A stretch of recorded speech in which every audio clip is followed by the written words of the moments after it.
Welcome back to the second Heroclix Narrative Campaign. I am your host, Gursh One, and this video is brought to you by One Mind Syndicate.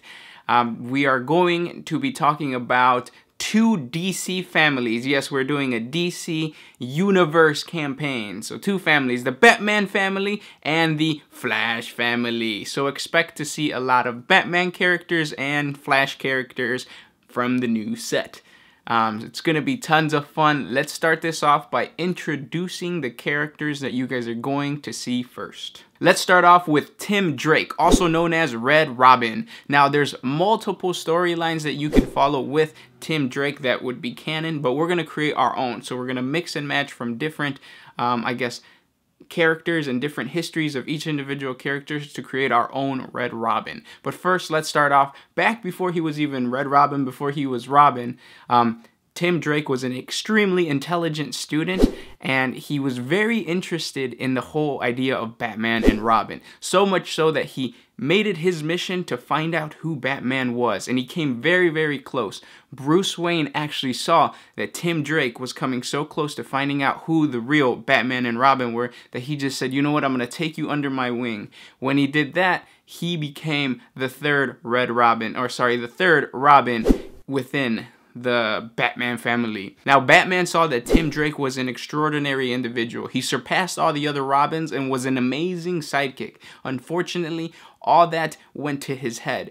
Batman began to see that Tim Drake did not give it his 100% in all the missions. And the reason behind this is, I guess the best way I could explain is when you have an assignment due for a class and you wait to the very last day to complete the assignment. You turn it in, you get the grade back, and you have an A+.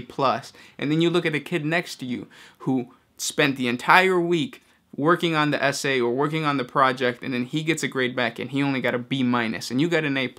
That's kind of the feeling that Tim Drake was having. He thought that he had learned all he could from Batman in the 2-year span that he had been with him, and he just wanted to venture off and go off on his own. The challenges of the missions that they were going on to was not what he wanted. Now, before all these emotions emerged into Tim Drake, he met a lot of teen crime fighters within the 2-year span that he was with Batman, one of which was Bart Allen.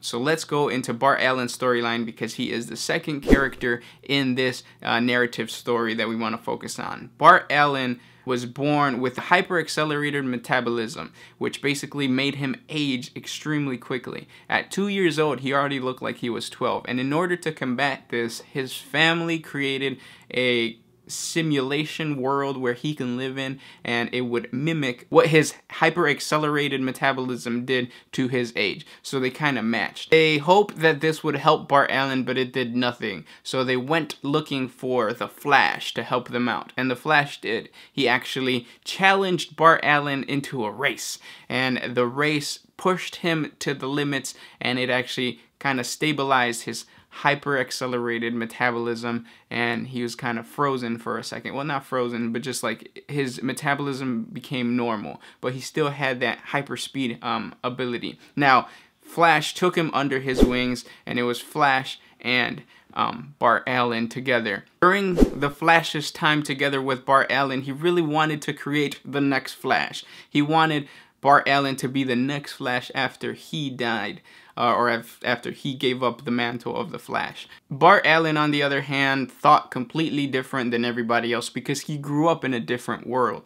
There came a time where the Flash and Bart Allen had to get the help of Batman and Robin to fight Mirror Master. And during this mission, Batman realized that Bart Allen was extremely, extremely careless. He would leap into the air before even looking. Batman found this impulsive nature to be extremely annoying and not something that any superhero should have. So he actually called him Impulse as an insult, not a compliment.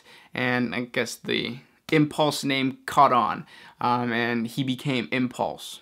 Now, Tim Drake did not see Impulse's actions as negative towards the mission. He really liked Impulse's attitude, and part of this has to be because Tim Drake had that rebel mentality towards Batman, or he was starting to develop that rebel mentality towards Batman, and he saw that he didn't like Impulse, so he was going to like Impulse. But regardless, they became very good friends, and they continued to talk. Now, a little bit after that mission, Bart Allen was introduced to Jesse Quick. Jesse Quick is another character that we're going to focus on in this storyline. Let me give you a quick background story to her. She is the daughter of Liberty Bell and Johnny Quick, so she has a superhero background, much like Bart Allen. But the reason the Flash took her under his tutelage was because he wanted to put pressure on Bart Allen to be better than what he is right now. Because right now he was Impulse, this crazy impulsive kid.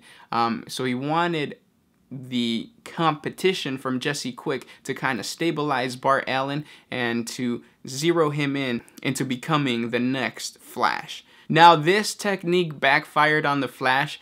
What ended up happening was Impulse rubbed off of Jesse Quick. Jesse Quick at first was extremely, I guess, open to learning from the Flash, but after a while, Impulse's rebellious nature rubbed off of Jesse Quick, and she began to become a little bit more rebellious too. And she liked the fact that Impulse was so headstrong, and they kind of chased each other around romantically. Now, at the same time, Robin met Batgirl. Batgirl was Barbara Gordon, and she actually came underneath Batman's tutelage the same way that Tim Drake did. It was a matter of her showing off to Bruce Wayne, and Bruce Wayne really liked her attitude and her strengths, and he took her under her wing. And together, the three of them fought crime for quite some time. Now, there was no romantic relationship like Impulse and Quick, or Jesse Quick, but there was a competitive nature between Batgirl and Robin at the time. Now, after 2 years had gone by of everybody being under Batman and Flash's tutelage, Impulse and Robin got together and started talking about breaking out. There was no more challenge with Flash and Batman. They wanted to find challenges on their own. So they both created their own duo team, and they went off fighting crime on their own. They gave up the sidekick life.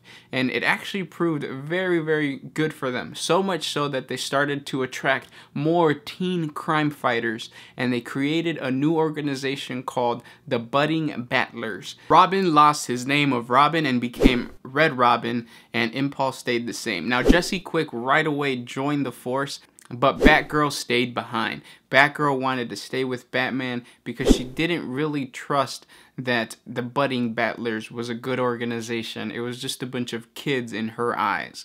Now, time went on, and the Budding Battlers got stronger and better, and Batgirl began to see that the challenges that she was facing with Batman weren't as amazing as what was happening with the Budding Battlers. And she got tired of fighting crime organizations in Gotham. She wanted to go to the Budding Battlers, who were fighting crime at an international level, not just from the city. So she actually arranged a meetup with Red Robin to talk about joining the Budding Battlers.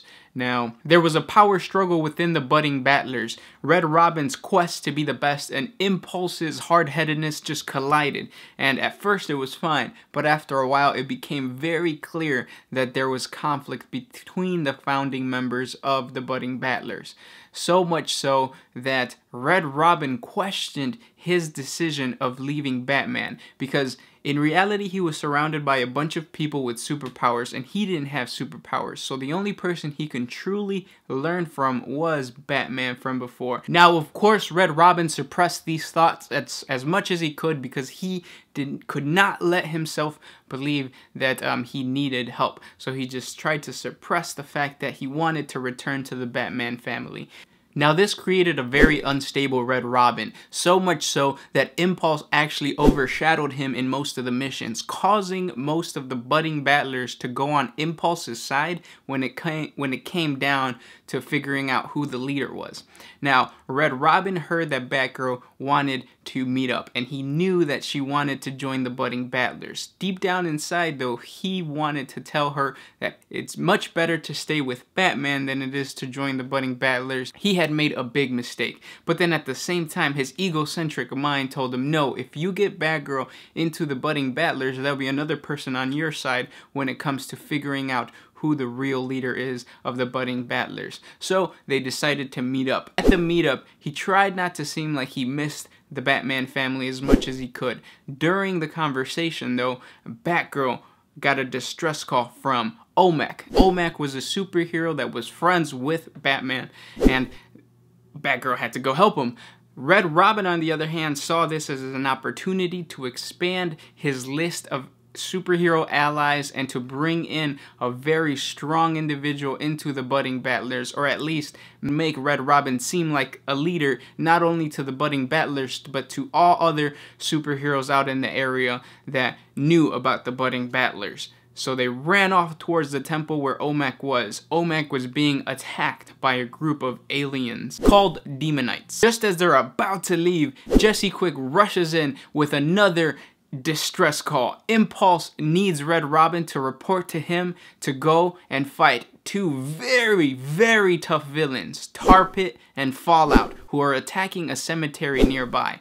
Now, Impulse, Jesse Quick, and Red Robin are the only budding battlers around the area, so all three of them need to get together to fight these two super villains. Now, Red Robin does not like the way that Jesse Quick told him that Impulse ordered him to go meet up with him. He is still stuck in that idea that he does not want to be another sidekick to anybody. He wants to be the leader. So he tells Jesse Quick to make sure to tell Impulse that he is dealing with other important matters that pertain to the budding battlers, which is helping out Omac and letting him know that, you know, the budding battlers are also there to help. Now, Jesse Quick says, but we really need your help. You don't understand. He says, no, you guys got this. Impulse should have what it takes to deal with this on his own. I'm gonna go with Batgirl. Jesse Quick, kind of surprised of Red Robin's action, says, okay, fine. And she rushes back to Impulse's aid. And Batgirl and Red Robin go towards Omac. Now, in Red Robin's mind, he's thinking, Omac, we'll just help Omac real quick, and then we can always dash back to Impulse and help him out, not only with us, but also with Omac on our side. But when they get there, they realize that the Demonites have actually taken control of Omac's mind.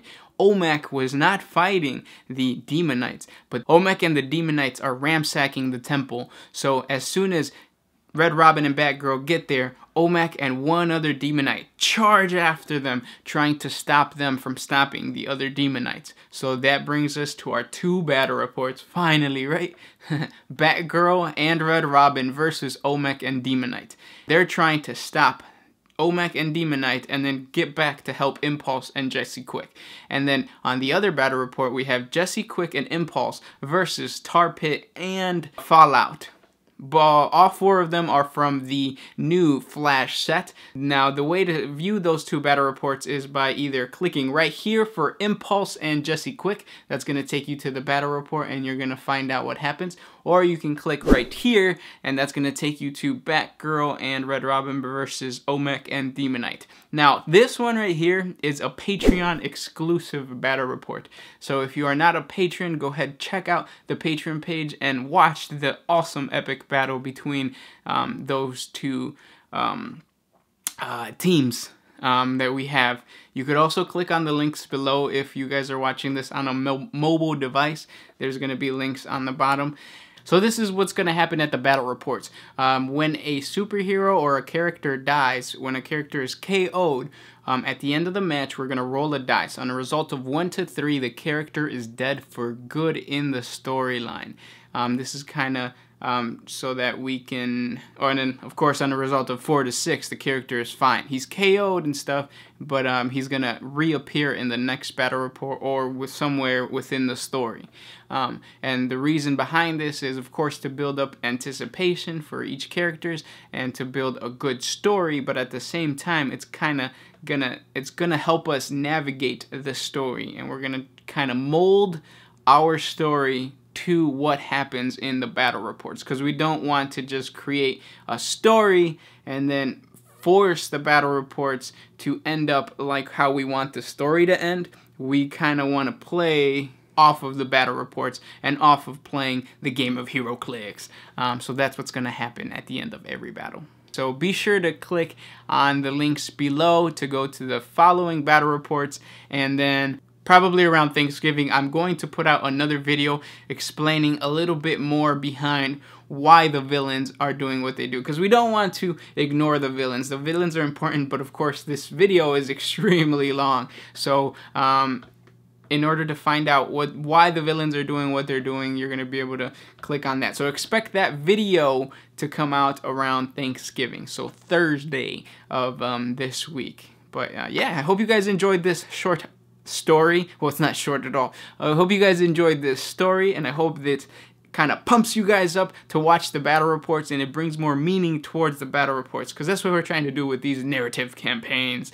We're trying to inspire people in our storytellings, I guess. But yeah, so be sure to go to the battle reports. Thank you guys so much for watching and supporting us on Patreon.